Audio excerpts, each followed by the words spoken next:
You're listening to the Talking Headways Podcast Network. This is Talking Headways, a weekly podcast about sustainable transportation and urban design. I'm Jeff Wood. This week we're joined by Yale Law professor David Schleicher to talk about his new book, In a Bad State, Responding to State and Local Budget Crises. We chat about how fiscal historic crises shape similar responses today and how infrastructure funding plays out in the United States. Stay with us.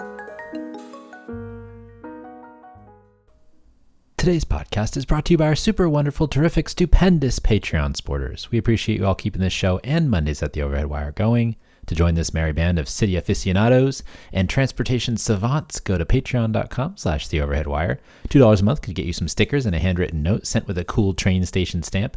$10 a month gets you one of our transportation scars. And if you just want to give a single dollar a month, you'll be able to get a podcast feed with 0 outside ads or podcasts. We'll leave information in the show notes about how to do it. We've also got some bonus material up there, and we'll be posting more soon, so check it out if you haven't already. And speaking of scarves, the heavyweight knit bike scarf is back in stock, and of course, it's getting cold out, so you need one. For you, for your friends, your colleagues, or for the anti-bus activists you just want to frustrate. If you want to get one of the bus or bike scarves or the lightweight bike scarf now, visit theoverheadwire.com or support us on Patreon.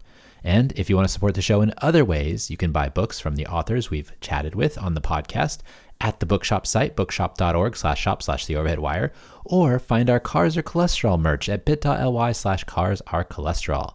For anything else, including the Town Planning and Practice audiobook, visit theoverheadwire.com and definitely sign up for the almost 20-year-old daily newsletter at theoverheadwire.com, or you can just keep listening and enjoy the show. We appreciate that too. You can find us on Blue Sky, Mastodon, Threads, Instagram, Flickr, YouTube, Substack, and LinkedIn if you want to connect. Usually at the Overhead Wire, but with Flickr, it's Transit Nerds. Some great stuff coming up, so keep on listening and enjoy the show. Hey everybody, I want to wish everybody a happy new year. It's 11:24 p.m. on New Year's Eve on Pacific time, the West Coast, here in California. And I'm putting this together because I totally forgot that I was supposed to have an episode out today. This is what happens when you have a Christmas on a Thursday and a New Year's Day on a Thursday, the same days that you are releasing podcasts. So in any event, we had New Year's Eve on a Wednesday and Christmas Eve on a Wednesday. I think this is the weirdest time. You know, Christmas and New Year's are always on different days, different years and all that stuff. But maybe this one's the worst for me because we put out podcasts on Thursday mornings. But anyways, we are here again at 11:25 p.m. New Year's Eve, and we are going back in time with David Schleicher about his book, In a Bad State. This is one of the foundational ideas for me of late because of how we fund transportation infrastructure with bonds, but also how those bonds are backed up, whether by the state or the federal government. I think about the Tri-lemma, which is discussed in this podcast often, and how many of the fiscal issues with climate change and transportation can be traced back to these topics. And so I hope you all enjoy this episode hopping back to 2023. Episode 439. It's one of my favorite discussions of the last 5 to 10 years, and I just wanted to share it again with folks because I think it's just such an important discussion to talk about, and David's so great. So in any event, Happy New Year, and we'll have a new show for you next time. But this time, we're going to go back in time with David Schleicher. Well, David Schleicher, welcome to the Talking Headways podcast. Thank you so much for having me. Of course. Thanks for being here. Before we get started, can you tell us a little bit about yourself? Yeah, so I am a law professor. I teach at Yale, and I study land use, local development, and in this case, I've been working a lot on municipal finance, both local tax policy, federalism as it relates to this, and the municipal bond market and things like that. And how did you get into cities initially? Like, was it something that happened when you were a young kid, or was it something that you learned about later on? Yeah, so I grew up in Manhattan, New York, not Manhattan, Kansas, unlike the more famous Manhattan, I would say. My parents both worked for municipal unions in New York City, and I kind of grew up in politics. I mean, not like directly electoral politics, but like involved in government somehow, my family. And I was really interested in questions like local politics. And I've written a lot about local elections, which you may see in the last chapter of the book, which we're going to talk about in a minute. But a lot of my scholarship's been about local elections. But I also got really interested in urban economics, as New York was going through a big period of transition at that moment, going from the 12 years old or between 12 and 14 during the height of the murder epidemic in New York. My high school years were the early beginning of the gentrification or kind of economic boom part of New York City's history, a recent history. And so the questions of urban economics kind of also always interested me from a young age. And after college, I went to get a master's degree in economics, and I studied urban there. And then by the time I got to law school, I kind of combined these interests into studying local government law. Well, that leads us to your book, In a Bad State, Responding to State and Local Budget Crises. What was kind of the impetus to write this book? So it's a great question. So, a couple of things. One, I'd say that generally speaking, the federal government, which people spend most of their energy, if they think about politics, thinking about, doesn't actually do very much. The old joke about the federal government is that it is an insurance company with a military. That is to say, it provides health insurance and old age insurance in the form of Social Security and has an army, and then it provides money to state and local governments, but it doesn't actually operate very much. And if you look at our most important government services, they're either entirely funded or partially funded and almost entirely operated by state and local governments. And so whether it's Medicaid, which is partially a mixed cooperative federalism program between states and the federal government, whether it's policing, which is largely a local function, schools, which is almost entirely funded by state and local taxes and are operated obviously by local government from school districts. So studying local finance seemed really, really, really important and much understudied. And then secondarily, the period in which I started getting interested, it was a period of real shock to state and local finances. So the period after the Great Recession is a period of extreme local retrenchment in number of people who work for local governments. There's huge cuts. You start seeing these, you see these kind of well-known bankruptcies in Detroit and whatever you want to call Puerto Rico, quasi-bankruptcy. And so that's kind of where I started to get interested in it. And right now we're at a really interesting period for state and local budgets. Say the last number of years have been some of the best years in the history of state and local budgets. So the late 2010s were an economically growing period, and state and local budgets are pro-cyclical. That is to say, they get more money when the economy is good and have to make cuts when the economy is bad. And that has some macroeconomic implications, but it's also just a fact. And so when the economy was growing really well, so were state and local budgets. And then they faced a shock during COVID, but it was a smaller shock than people expected due to the way the economy happened. And the federal government threw, I think, what can only be described as boatloads of money at states and cities and other local governments. As a result, it's been a real boom time for state and local budgets. But right now, we're starting to see the situation change. State and local revenues are starting to fall and are projected to fall more, particularly in places that are heavily income tax dependent, like New York and California and Illinois. And then relatedly, the federal money is stopping. So we're starting to see it run out, the money that was approved during COVID. And a little bit of it was actually pulled back during the debt deal, the debt limit deal. And so we're at a moment when state and local, rather than being in a boom period, we're going to be in a period of retrenchment for state and local budgets. And so I think it's worth a good time to start thinking about the problems of state and local budget crises. You talk about the history. These two time periods that we're talking about, the Great Recession and COVID, are kind of rare in history, it seems like. And something that you kind of call out in the book that I was really fascinated by was kind of the history of some other bankruptcies and debt crises that happened that kind of led to where we are today and how people dealt with the Great Recession and COVID. And I'm wondering if you could give me a kind of a sense of the process there from early on, from Hamilton all the way to currently in a short form, because obviously you go through it deep in the book, but I think it's fascinating to think about all the steps that it took to get to where we are today. So to start, the idea that some state and local governments would face financial crises or inability to pay their debt or have difficulty paying their debt it should seem pretty inevitable. We have 50 states and thousands of local governments. And the idea that some of them are going to have crises some of the time just seems pretty likely. And in fact, the problem of state and local governments facing crises and the cost that imposes not just on them, but on other jurisdictions has been an ongoing part of American history. You noted from the first Congress, Hamilton's plan to assume state debts. I'm not going to rap along with I promise. But that was a situation in which state and local governments had a lot of difficulty paying the Revolutionary War debts, and the federal government bailed them out.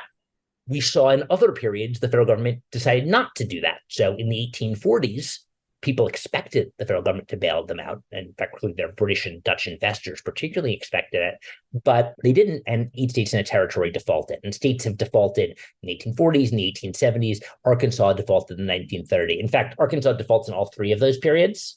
I jokingly call it the American Argentina. And then if you want to go to local governments, we've had lots and lots of periods of big local government defaults. So from during the 1860s and through the 1890s, there were hundreds and hundreds and hundreds of local defaults, many of which the question of the enforcement of the bonds made to the Supreme Court. The Supreme Court heard more cases about municipal bond defaults than it heard on any other topic.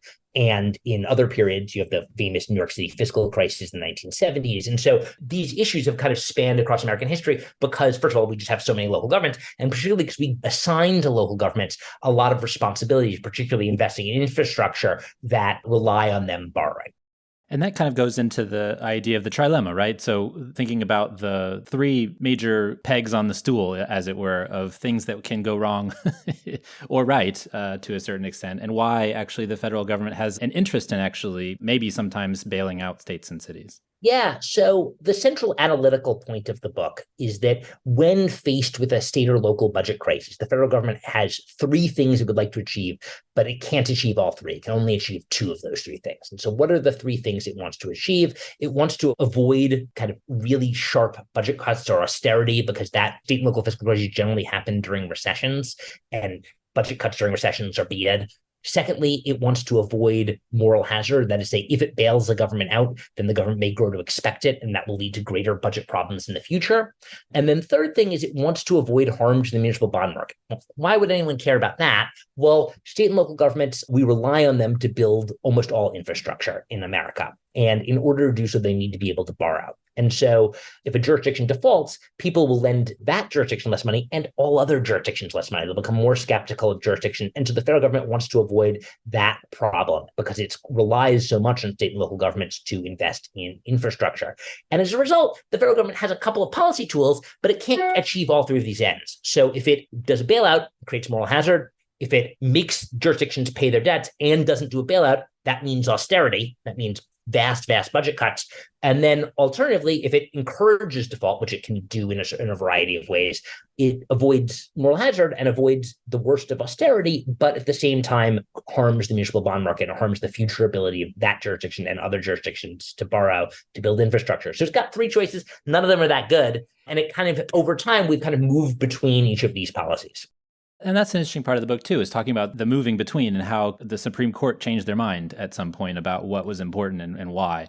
And so, we're talking about things like infrastructure, which is something that obviously listeners are interested in, and thinking about things like the Erie Canal and why that was kind of an important benchmark. And so that's interesting, the ebb and flow over time of what was important to, say, the Supreme Court, which actually acted as a policy arm to a certain extent for a very long time. Yeah, not only for different times, but about different jurisdictions. So one of my favorite juxtapositions in the book is during the 1870s, there were two separate debt crises, the 1870s and 1880s. One is about local governments. Local governments had invested a huge amount in building railroads, basically subsidizing railroads, and it created, a lot of them defaulted. The railroad companies coming to these different towns to try to convince them to invest in their railroads to get the railroad to come down. I know the book actually had a lot in common with the famous monorail episode of The Simpsons. They're going around convincing them all the time. But this led to a lot of defaults. And the Supreme Court was faced with the question, like, how hard should it push to force governments to pay back these debts? And it pushed really hard. It made up all sorts of laws. It would allow other federal courts to send marshals to kind of make jurisdictions raise taxes in order, even if kind of in violation of their own charters, to pay back their debts. And this was really costly. So like on one hand, they're enforcing debts, they're creating austerity. The austerity created real economic harms. On the other hand, because it preserved the municipal bond market for cities, particularly northern and eastern cities, it allowed those jurisdictions to borrow going forward. And we have this grand period of infrastructural development in the 1880s, 1890s, where American cities end up having much better infrastructure than any cities else around the world. Like Buffalo had better water mains and better streetcars than London did. It was, on the other hand, after the end of Reconstruction, almost all southern states defaulted on their debt. And the Supreme Court made up law in a different direction, kind of creating our modern sovereign immunity law in order to allow those jurisdictions not to pay their debts. The debts were incurred largely by mixed race Reconstruction era governments, and the newly empowered all white governments decided they didn't want to pay those debts. And the Supreme Court said, sure thing, allowing them to avoid those debts. And that allowed them to avoid short-term economic harm. On the other hand, it meant they couldn't borrow going forwards. And so if you wonder why infrastructure in the South really isn't as developed as it is in the North, well, there are a couple of reasons for that. But one of the reasons is that during the kind of key period of American infrastructural development, they were largely barred from bond markets. And that was like really limited their ability to invest and grow. One of the notes I have here is overbuilding rail lines causes a lot of defaults and pain, but also strengthen the municipal bond market. Yay, capitalism. It's a great question. But I mean, railroads are, first of all, like capitalism here is a very complicated concept because it's capitalism with a huge amount of government subsidies. Right. But railroads as a business are particularly prone to boom and bust because they have high fixed costs. Like you have to build a railroad, but then they have low operating costs. And so the result can be if you develop a bunch of kind of railroad lines along the same lines, like near one another, the costs will go down and they'll be too low to cover your fixed costs. And so railroads everywhere are subject to these huge boom and busts, absent regulation. So the thing we developed later was a system of price regulation for railroad that has consisted and kind of gotten very complicated over time. But the one thing I'll say about this is that capitalism is complicated, but the idea that governments would invest huge amounts in infrastructure, is compared to including subsidizing private development of infrastructure. But if you look back at, say, the last 20 years, you can look back and say, where are our infrastructural marvels? The period after the Great Recession should have been this period where we built a ton of infrastructure, right? Interest rates are low, unemployment is high. Where are our high-speed rail? Whereas if you look back 100 years before, we had quite a lot of it.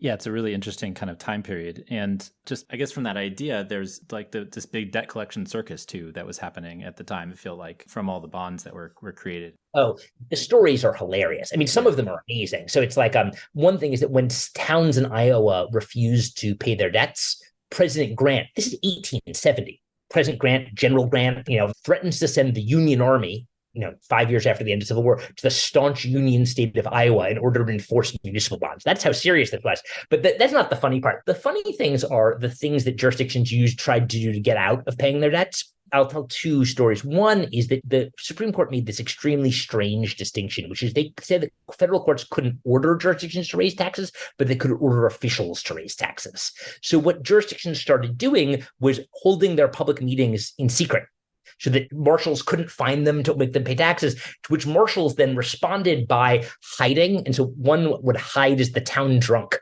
and go to towns and pretend to be the town drunk and then serve papers and say, you have to raise taxes right now. The other really funny story is that a couple of states started doing something called corporate suicide. And that doesn't sound funny, but it is a little funny, I'd say. And this comes in front of the Supreme Court in a case involving Mobile, Alabama. Mobile couldn't pay its debts. And so the state created a new city called Port of Mobile, new local government, and reassigned the power to tax property in Mobile from the city of Mobile to this new city, Port of Mobile. And then Port of Mobile bought the city of Mobile's assets. And then creditors were left suing the old city of Mobile, which had no assets and no taxing power. The Supreme Court declared that was unconstitutional, but doesn't actually explain why. Just like that can't be. This corporate suicide thing can't be. Denouement of that story is that a variety of types of tools that modern financiers have created for cities and states kind of draw on a similar idea. And so this started in New York City, but kind of maybe more notably recently, it happened in Puerto Rico, where jurisdictions take their sales tax revenues and give it to a different set of bondholders. And they said they're heavily indebted. They say, new bondholders, if you give us money, you can have all of our sales tax revenue. In the theory, this assignment would win in a bankruptcy. And the old bondholders are left saying, what the heck, right? We expected our investment to be backed not just by income taxes, but also by sales taxes. And the question of whether those types of assignments, which in Puerto Rico go under the title of COFINA, but New York City went under the idea of Big Mac bonds, is legal, is a direct descendant of that question from Port of Mobile. How many times did you think you would write haircut in a book? I wrote haircut in a book a lot. How many times I thought that, I don't know. But haircut is the term that kind of somewhat not technical term for the amount a creditor takes off when a jurisdiction faces bankruptcy or default or whatever. And the idea is that you're owed $100. You take a haircut of $5 to pay if you get 95 cents on the dollar. And so in, say, the Detroit bankruptcy, bondholders took a variety of types of haircuts from none at all to 70%. And pensioners took haircuts below that. So how many times I think I'd write it? I don't know. I do like getting haircuts. So maybe more times than I needed to. Haircuts for hair, but not haircuts for your bonds. Yes. Okay, I'm going to ask a question, and I'm not sure if it's a good one or a bad one, and you can tell me whether this makes sense or not. Okay. So I was reading this, and I was thinking about the transfer of wealth in transportation, and you mentioned how expensive transportation costs were in the late 19th century, which made firms more likely to agglomerate to get lower costs. And then at the time, personal transportation costs were kind of a low percentage of income, somewhere around something like 2%, I think is what Scott Bernstein says. But after the interstates were built, that flipped on its head, and so shipping costs are low, but personal transportation costs are incredibly high, just below 20% of personal income. So I'm wondering if there's a connection between the allowance of local infrastructure investment through these bond decisions and the shifting of who pays most for transportation costs. That's a great question. So it's actually even bigger than you say, because the cost of personal transportation is not just like the cost of your car, but it's the cost of your time. Right. So the fact that you're sitting in your commute means you're not working. This is like one of the reasons why people like working from home is they have more hours to work. And so did the investment in infrastructure lead to people spending more time traveling? So the answer is probably yes, almost certainly yes. That is to say that particularly the building of the interstate highways and the building of roads allowed people to spread out further, which meant they were less concentrated and they'd spend more time traveling. And so the answer is yes, although they got something in return, which is that they were able to, first of all, like basically without that infrastructure investment, we don't have the development of the suburbs, which you can bemoan, but also like a lot of people seem to like, and resulted in both it being possible for people to move from the farms to somewhere else, and then particularly and allowed for people to have more property in which they could live. And so it is the case that in modern infrastructure, particularly road infrastructure, allowed for the spreading out of cities, which had some good and some bad effects. I'm just thinking about the CNT kind of model of housing plus transportation costs and how kind of those flip on their heads. And if you think about how much, time and how much mortgages, you get to your 30% mortgage or less. And so you have to drive further, drive till you qualify, I guess is the way to say it. And so I'm just thinking about those kind of connections and how cities grew. Yeah. I mean, there are a lot of other things happening in that story too, right? Mm-hmm. So limits on urban building through land use controls play a pretty substantial role. But I mean, I think it's that like the reason people drive until they qualify is that they want more property. Space. Right. And more space. And they also want to live in many people. We're both city people, so it's a slightly different story, but want to live in jurisdictions that will exclude other people. Right. So they want to be able to control to keep their public schools exclusive and allow for racial segregation. And so there are a lot of pieces to that story, but I don't know that I would say that infrastructure investment is bad because it leads to people being able to spread out. That type of logic would equally apply to commuter train lines, which also allowed people, right? And so it's one of these things, like it creates benefits and costs. But I'd say in general, I think that we kind of looking at modern America, we view our infrastructure as insufficiently invested in and also too expensive to build separately. But some of the downsides you're noting, I think could be pretty easily mitigated, or not easily, but could be mitigated through other policy changes. It was just something I thought about when I was reading the book, because I was like, oh, these things kind of connect a little bit. Oh, it's a great point. I mean, the only other thing is that, if you think more broadly about canals and other things, or explain why cities are where they are. Almost all American cities are built along ports, along rivers, and along railroad connections. And that's because they were places where, when shipping costs were high, firms wanted to locate right next to places where they could ship final goods. And so, why is Chicago a city? Well, Chicago is a city because it was at a key node of connecting the Mississippi River to the Great Lakes, which then connected to New York and the things through the Erie Canal. And that explains why Chicago is a thing. And so in order to understand the history of location in America, but everywhere in the world, you also have to understand the history of infrastructural development. Do you think that the president and Congress acted differently from the Great Recession to the pandemic because of lessons learned from the Tri-lemma impacts? 100%. How did they act differently? So after the Great Recession, if you remember, the Obama stimulus bill was real and it provided some money to states, but it provided, after a while, it ran out, particularly after Republicans took over Congress. And the effect of that was that it stimulated the economy less, but particularly one of the big ways it stimulated the economy less was by not giving a lot of money to state and local governments. And state and local governments reduced their employment. So we don't see meeting the 2008 level of public employment until 2019. So it's a huge period of decline in state and local employment. And this is one of the reasons the Great Recession was great, that private employment comes back to between pre-2008 periods in 2012. But you don't see public employment and then overall total employment come back till much later than that. And that is a huge reason why the Great Recession was a great recession and not just a pretty bad recession. But over the course of COVID, the federal government gave a huge amount of stimulus. And particularly the last bit, the ARP under Biden, was explicitly thought of as a way of avoiding the pullback that we saw in 2008. That's say where you provide stimulus, but then you didn't keep providing stimulus. The economy was rough. The stimulus provided in the ARP, a lot of it went directly to state and local government. So some of the earlier things in CARES Act did as well, as did some of the other bills as well, but gave a lot of money to state and local governments. So much so that most economists agree that the amounts were so big that it contributed to inflation. So the stimulus was so effective, it contributed to inflation. The other thing that is notable about the way the ARP money, the CARES Act money, although not notably the municipal liquidity facility created by the Federal Reserve, was it went to all states. And why would you give money to all states? One of the reasons you would do so is to avoid moral hazard. That is to say, if you're going to give money to everyone, it still creates some moral hazard, but the particular problem of moral hazard is that you've got an incentive to run your state budget into the ground because you know you're going to get bailed out by the federal government. And if you're giving money to everybody, then that concern is diminished pretty substantially. And so I would say the concerns along the Tri-lemma really dramatically affected the shape of the federal government's post-COVID response. Do you think it was helpful to, because we did see that the economy came back to a certain extent because of the individual stimulus checks and PPP and all those other things. Do you think it was necessary to give money to states and local governments? Yeah. So giving money to states and cities is one of the most potent forms of stimulus you have because state and local governments spend all the money they got.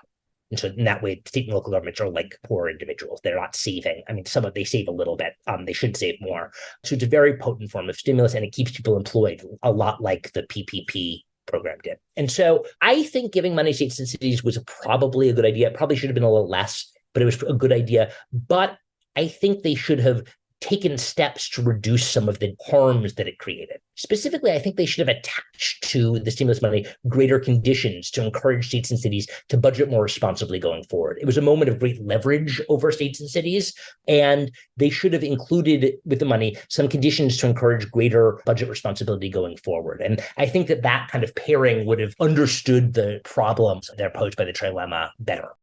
Here's another crazy connection that I made in my head. I did this a lot in your book, which I'm really happy about because it made me think. At the same time, right before the pandemic, over the pandemic, HQ2 was a big deal. And so stimulus from governments to private actors is a big topic of discussion, especially in the work from home era. So we have this, do we subsidize companies or do we subsidize individuals? And so a lot of cities actually like Tulsa and others are trying to subsidize individuals. And I wonder if there's a connection between the two. Yeah. I mean, subsidies, I think, are a really interesting subject. They're a pretty small percentage of overall local governmental spending or state governmental spending. I mean, they're a big deal at the level of the individual company. Right. They're also, this is the kind of thing you could have imagined creating conditions on, which is something it would be a little more complicated, but to limit this type of intergovernmental competition if we're going to give you money, don't spend it on attracting, the Oakland A's to leave for Las Vegas, just for example. So figuring out how to deal with that problem of interjurisdictional competition is really a hard problem to solve in a world where states and cities are fiscally independent. And there's some interesting ideas out there. And you could have imagined the federal government doing something on that score. Now, one last thing, like the Tulsa subsidizing individuals, it's just mostly silly. It's the interesting thing, there are very few good arguments for subsidizing firms to move to town. It's definitely bad globally, and it's usually even bad locally. It doesn't work out. One of the arguments is that, well, if we get this firm there, it will produce more in taxes over time. The logic of that would be not subsidizing normal people, but would be getting super, super rich people to move to town. So the thing that is like getting HQ2 to town, it would be like giving Taylor Swift a bunch of money to move to town. Now, jurisdictions don't do that. At least they don't say they do that, because it would be super gross and people would be angry. But the idea that giving someone $10,000 once and then they're going to move and then they're going to stay there forever. I mean, if they're going to respond to the money, maybe they'll leave again in a year. I mean, who knows? It's the evidence for these things is not great. I mean, you never know. And one of the great things about having so many local governments is you get to see some experimentation, but it's pretty dumb and bad. Let's talk a bit about Chapter 9, bankruptcy. There's some that argue that it should be extended to states. Chapter 9 is the process for which cities can do bankruptcy in the United States. And we're seeing these transit agencies and the fiscal cliffs that they're coming about. I'm wondering if that's a solution for some of them as well, if something happens where they can drop off the cliff and are insolvent. Well, transit agencies can already, if a state gives this transit agency the right to file, so for governments to file for bankruptcy, local governments, they have to get direct state authorization.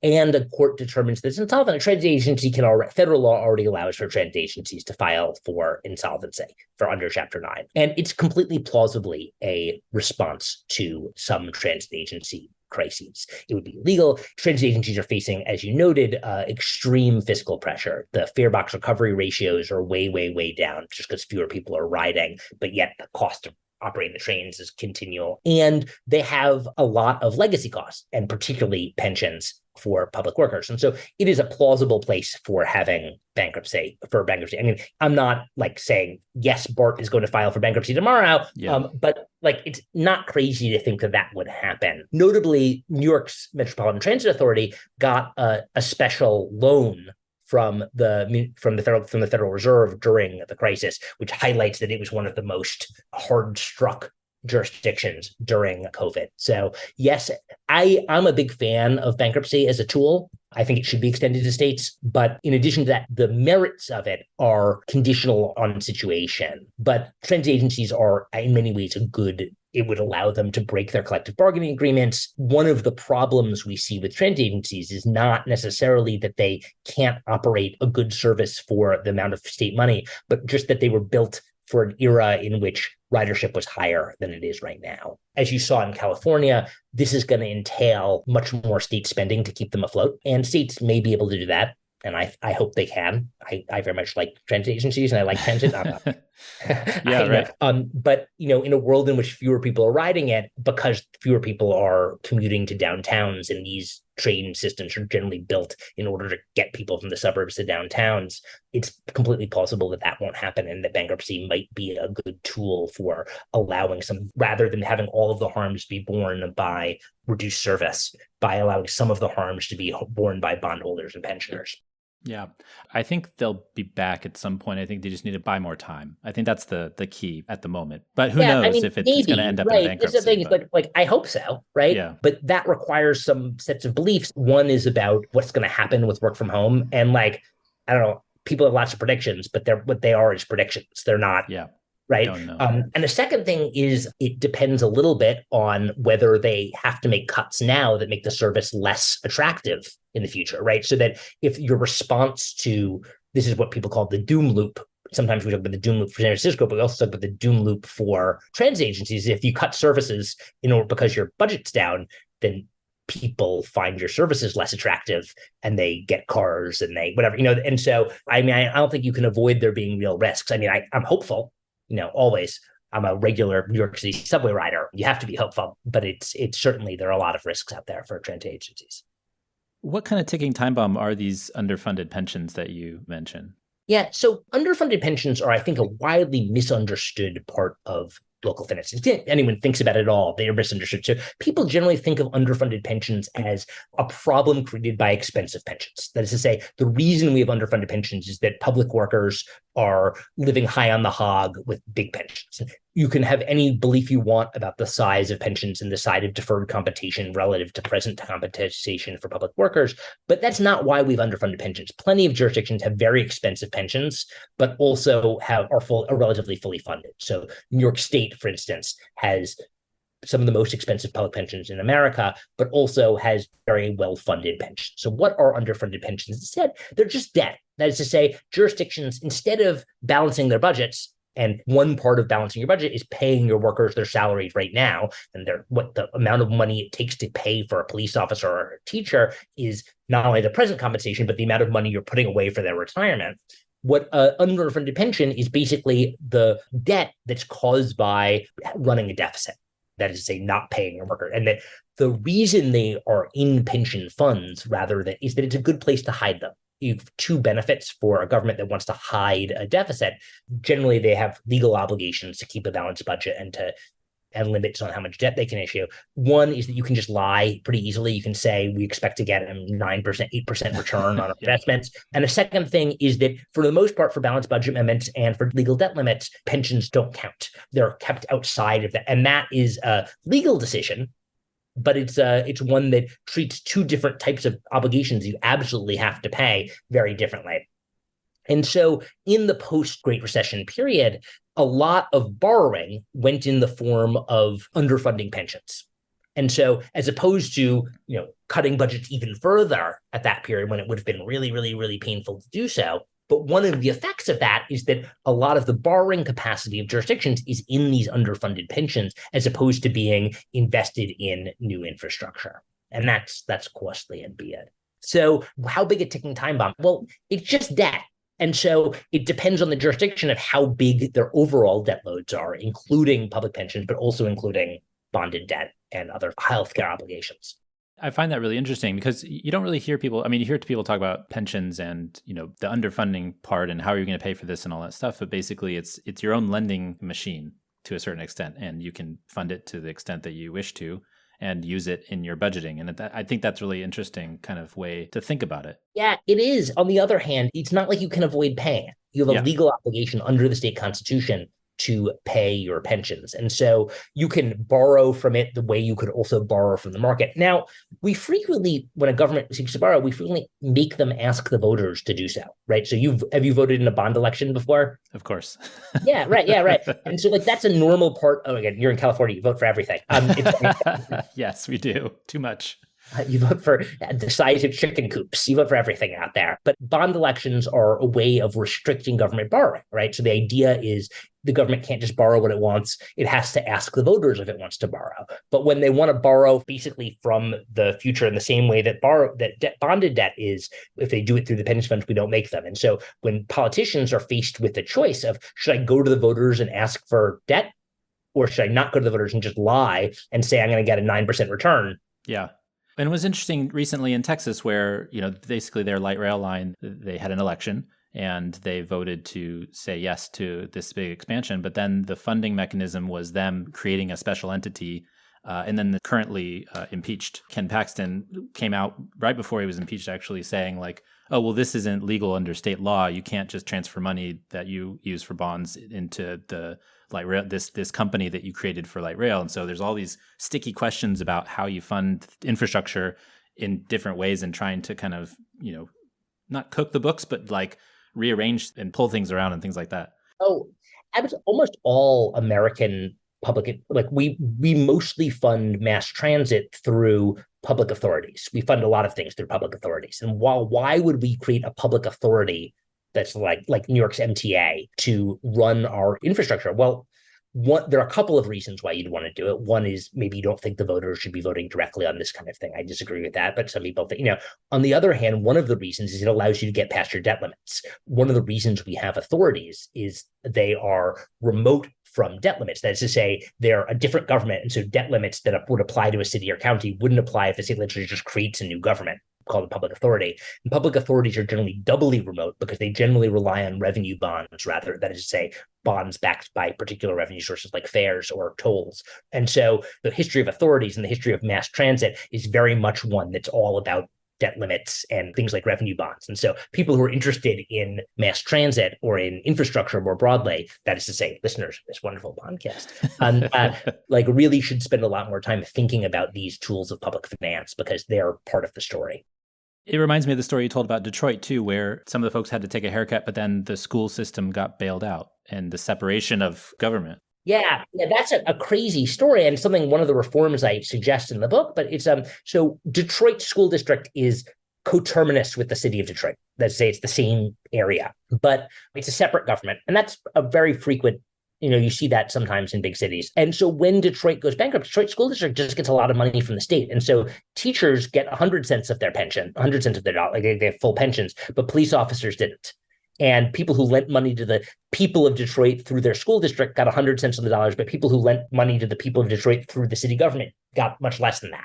I think that's a bad result for a couple of reasons, but one of them is that there's a declining marginal harms to any cuts, right? So if you're going to cut something, like the first thing you cut from your budget is not perfectly essential, but the 900th thing you cut is going to be really, really, really painful. And so one of the things we've done in the way we deal with bankruptcy and deal with it is that we often locate it all in one government, even though they're overlapping governments that then are able to survive. And so the result is that they don't make the somewhat easier cuts. I don't want to diminish the harms felt by the Detroit School District, but the declining marginal harms here suggests, and I think it's a pretty strong argument, that it would be better if all the overlapping governments were treated the same, that is to say, plunge into bankruptcy at the same time if one of them was going to go into bankruptcy.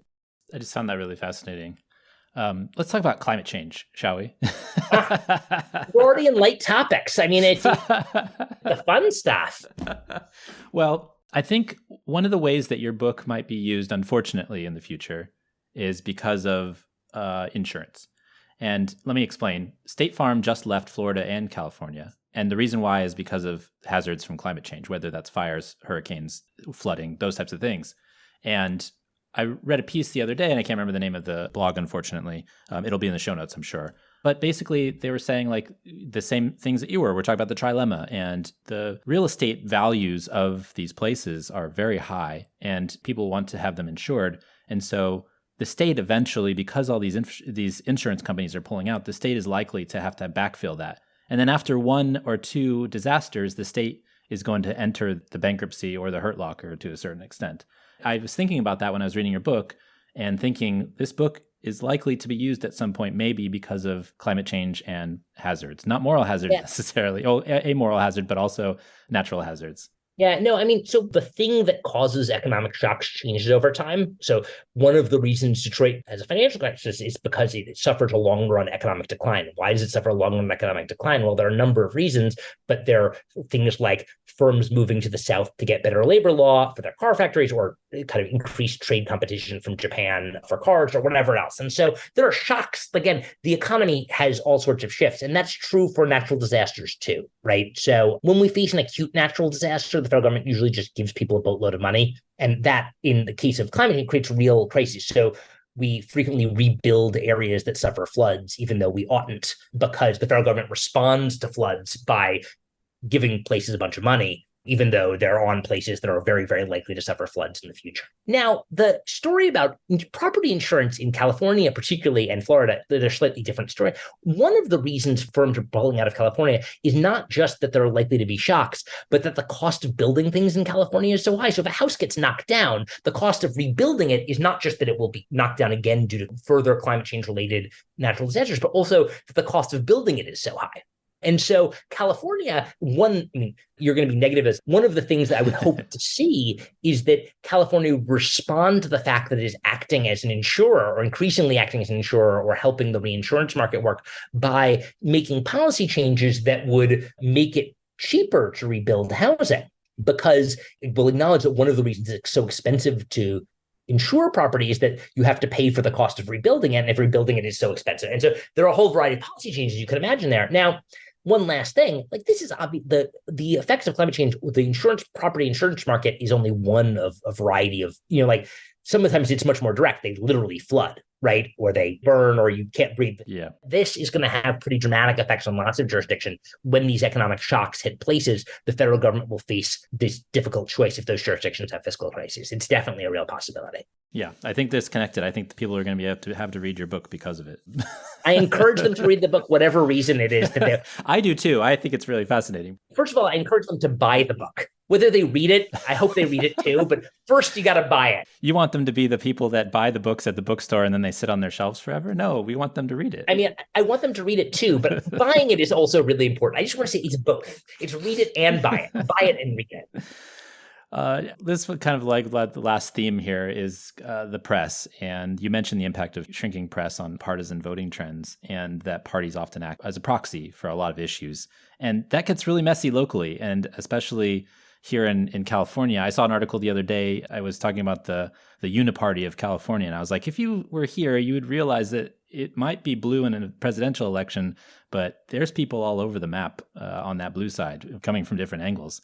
And so I was really thinking about how that does impact how state and local governments are run. And we do have to fix overall state and local politics, like you say in the book. But how do we fix this? Like, how do we fix the attention paid to state and local politics as opposed to just this overall national discussion that we constantly have and wait for every 4-year presidential elections? And, do we have education campaigns? Do we have every election in November, which we just changed in San Francisco? We're going to have November elections for the mayor. And also another thing that I know you have some answers to is, how do we bring down transit construction costs by fixing all these local and state problems? Yeah, I'll get to the construction cost. It's a great question. I don't know. Have you had Alon on the pod, or Eric? You might have. I don't know. I had Alon on a long time ago, yeah. But we also had the folks from Eno too on the show to talk about stuff. Yeah, they're great too. Anyway, I'll leave that to them. I mean, I have some thoughts too. I've written about it. So starting on the question of the nationalization of politics, I just want to start by establishing some of the facts. So the basic story is that the correlation between state legislative voting, and this is true for local voting where it's partisan as well, and presidential voting is increased very substantially over the last 40 years to the point where it's in the high 90%. That is to say, if you vote for Joe Biden, you're going to vote for a Democratic state legislator. And if you vote for Donald Trump, for a Republican. And the result of this is that it almost doesn't matter what actually happens in state legislature for general election outcomes. That is to say, the state legislatures could, it's not entirely true, but they could run around naked all the time and it wouldn't matter which party wins the elections. I hope they don't. I've seen them. But while there are a lot of differences inside parties, ideological, especially in places big as California, what this means is that voters don't get the tool or don't rely on a tool that is where you have parties that are allied along national issues or kind of presenting things along state issues to help people vote in state elections. And so if all the competition is happening in primaries or in California in the weirdo jungle primary system, that is not my term. That is the technical term, I believe. It's probably shouldn't be, but the information that's available for voters on the issues that divide Californians is just not that high. And the people who have access to information are pretty different from your average person. That is to say, if you know the differences between two state legislative candidates voting in California, both of whom are Democrats, you're probably a weirdo, right? Like you're not like— pay really close attention. Yeah, right, exactly. You might be a member of a homeowners group in local elections, or you might be someone who's particularly allied with one interest group or another. Basically, the effect of this is to reduce the influence of what I call mass politics. That is to say, the ability of ordinary people to lend their voice in state and local politics. Why we've seen this increased nationalization is a couple of factors, but one of them is definitely the decline of local newspapers. Where local newspapers close, we see a sharp decline in split ticket voting. It's pretty clear. We also see, by the way, another amusing effect that's related to this.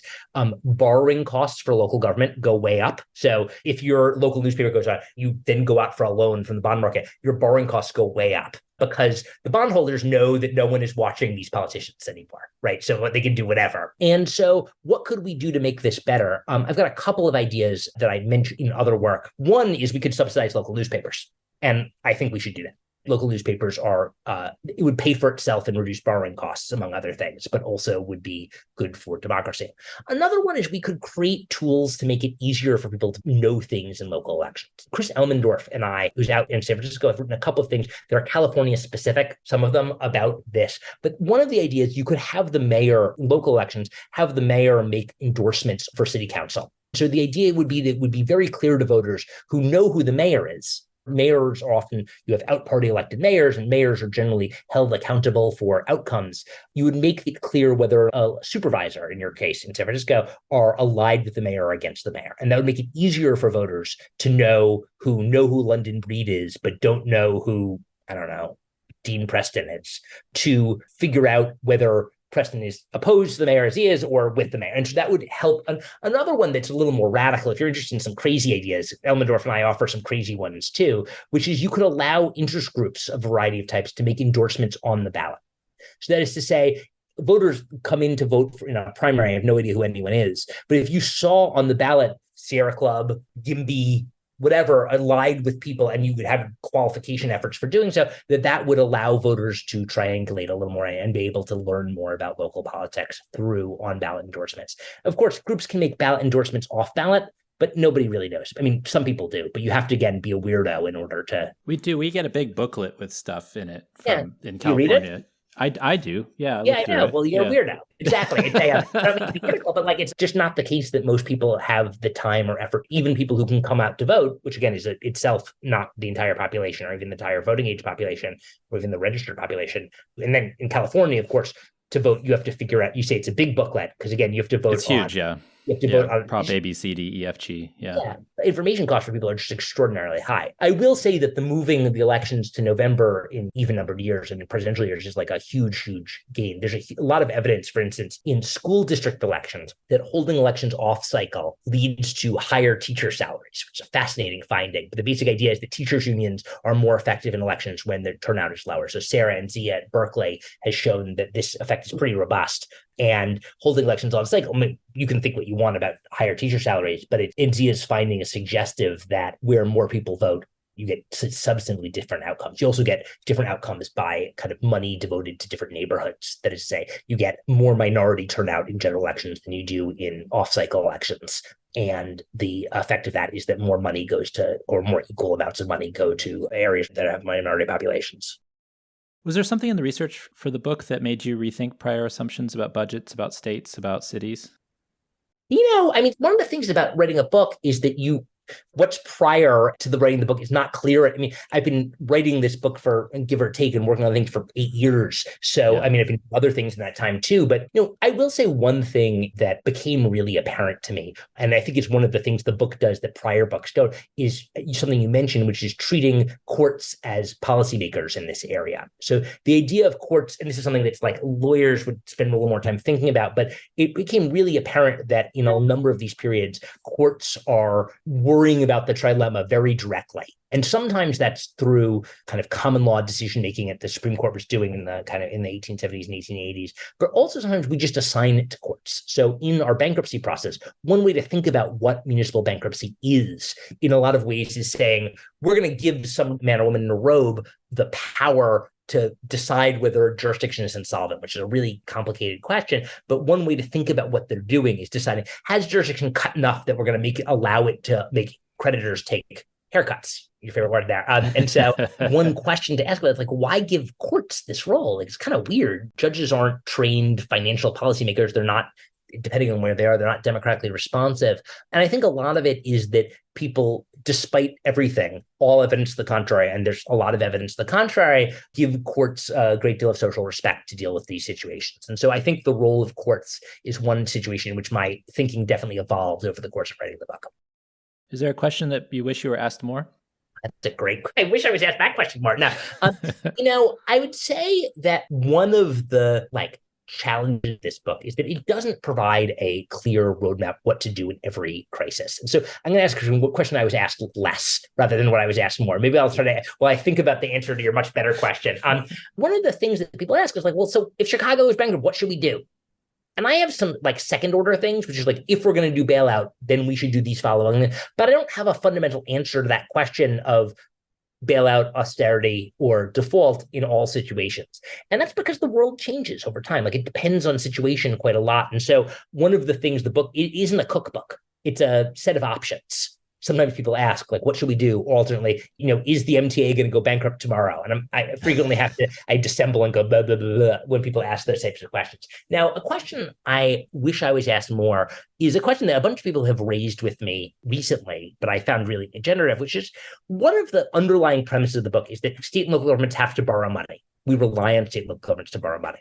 And why do we do that? Well, I argue, following some work in the political science literature, that it's because Congress can't do infrastructure investment.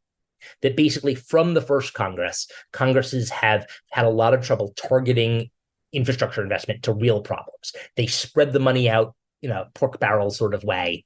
Every district gets a little. And as a result, they recognizing that they're going to do this and that it's hard to know from Washington what Walla Walla Washington needs, they just give money to state governments through block grants or through the interest exemption on municipal debt, and then let state and local governments do the infrastructure investment. Now, a lot of people have pushed me recently saying, well, wouldn't it be better if the federal government just did a lot more? There are a lot of problems created by state and local investment. A couple of things that are created, so among other things, you noted the transit cost problem. Well, one plausible reason why it's so expensive to build transit in America, tunnels, rail in America, relative to France, is that it's done through this kind of Rube Goldberg system of a lot of governments involved. No one knows who to hold accountable. Wouldn't it be better if the federal government either did more or did less? That is to say, maybe they shouldn't be involved at all. We shouldn't have transit grants. We should stay out of it. Maybe take over Medicaid. Another version is maybe for targeted important national infrastructure projects, we should have the Army Corps of Engineers do it. And this is a really challenging question because there would be a lot of benefits to national taking over of certain infrastructure. But there will also be a lot of costs, particularly that, again, like the informational problem is a real one. Like it really would be hard for a bunch of bureaucrats in Washington to know like what local roads to build. And also, there's a lot of evidence that infrastructure investment, particularly if you look at the infrastructure investment of, say, the turn of the last century, why was the US so much better than other countries? Well, in other countries, you kind of had to ask London or ask Berlin if you wanted to build something in Birmingham or in Bonn or whatever. Whereas in Buffalo or St. Louis, you didn't have to ask anybody, you just did it. And we're able to rely on this kind of rich resource of the municipal bond market to fund you. And I think that that's like pretty attractive still. But I do wish, like the way I'd square the circle a little bit is I wish the federal government would do a lot more research into how to make infrastructure investment better. So we mentioned briefly talking about the investment into the kind of research that's been done into transit costs, but we really just don't know a lot about why it's so expensive to build transit in New York. We know some facts about it, but we don't know a lot. And we don't really know why. There's some great research by Zach Liskow and Leah Brooks on why the cost of building highways has increased so much in recent years. But the federal government should do a lot more to like help us learn something about infrastructure. And I think that would be an attractive solution. We talked about this on a previous show, and I can't remember who was on, but basically there's so many things that you could possibly do. And maybe it was Yonah Freemark. But one of the things I think that the highway departments around in states have over transit authorities is that they have so much more history of doing this stuff. And they get so much more money for research from the national academies to do all these NHCRP reports and all those things. And so there's a kind of a rich history of research about how to do this road. This mix of concrete is best for this type of drainage system, et cetera, et cetera. But we really don't have that for transit, for building subways, which if you had that expertise because of that research, it would be a lot better. It'd be a lot better. I agree. But I mean, the funny thing about it is even with all the money we spent on research on highways, it's still going up. It was only a couple of years ago that people discovered things like interstate highways have gotten a lot squigglier over time. It used to be that they'd run straight between cities, and now they do a weird, funny pattern in order, it seems, to avoid lawsuits by angry residents who don't want the highway to run through their area. The state of research on infrastructure really broadly is just really lousy. I mean, not to say there aren't great people doing it. There are. Some of them are my closest friends, but there ought to be a lot more. And I also think like with the highway stuff, a lot of the findings are, let's just say, more ideologically inflected by the belief that the goal should be more throughput of cars. And that's the one thing you should be studying than other thing. And if you don't buy that, then a lot of the research is, worth the paper it's written on. I mean, it is the most professorial thing to say in the entire world. The solution to our social problems is giving more grants to professors. So, I apologize for that. No worries. We had Greg Schill and Jonathan Levine on to talk about that recently too. So to be fair, I also called for more subsidies for local media, which I would extend to podcasts and email newsletters. So there you go. I'd appreciate that. I would totally appreciate that. That's what I'm trying to do, is try to share information with people so they have more to make decisions on. As you know, I am such a fan of your daily email dumps. I effectively assign it to all of my students. I say that any student who's interested in this needs to become a subscriber immediately. I don't know what the uptake has been. Maybe I'm less influential with my students than I would like, but I do always encourage it because it's such a great resource for people to learn things about transportation and land use and a variety of what's happening. Thanks so much. So where can folks find the book if they want a copy? In a Bad State, Responding to State and Local Budget Crises. It's at bookstores everywhere. And by bookstores, I mostly mean Amazon. But it's it's in some bookstores too. You can order it from your local bookstore is what we always say. So you can order it from your local bookstore. You can order it from Oxford University Press. You can order it from Amazon. Just order it. Awesome. Well, David, thanks for joining us. We really appreciate your time. Thank you so much for having me. This is a blast. And thanks for joining us. The Talking Headways podcast is a project of The Overhead Wire and appears first at Streetsblog USA. Thanks to our generous Patreon supporters who support this show and Mondays at The Overhead Wire. You can support the show as always by going to patreon.com/theoverheadwire. Sign up for our almost 20-year-old newsletter as well by visiting theoverheadwire.com or check out the show notes for merch or other opportunities to connect. Follow along using your podcatcher of choice, but if you can't find it there, you can always find it at its original home at usa.streetsblog.org. We'll see you next time at Talking Headways. Hey everybody, thanks for listening this far past the credits. If you're here, I just want to say thank you to all of our generous Patreon supporters, especially those in our $10 Dallas tier and above. I just want to share their names, first names only, of course. But I figured this is long overdue that I let folks know that their support is much appreciative. Obviously, all the tiers are very appreciative, but this group has gone above and beyond over the years, and I really appreciate that. Andrew, Ben, Derek, Gabrielle, Glenn, Greg, James, Jeremy, Jim, Joseph, Catherine, Mao, Marcus, Matthew, Mike, Nicholas, Oliver, Steve, Abraham, Abby, Ed, and Matthew. We really appreciate you, and just can't say enough about how much the support from you all and everybody else on Patreon has really helped us out. So I just wanted to say a quick thank you to everybody, and yeah, so we'll see you next time.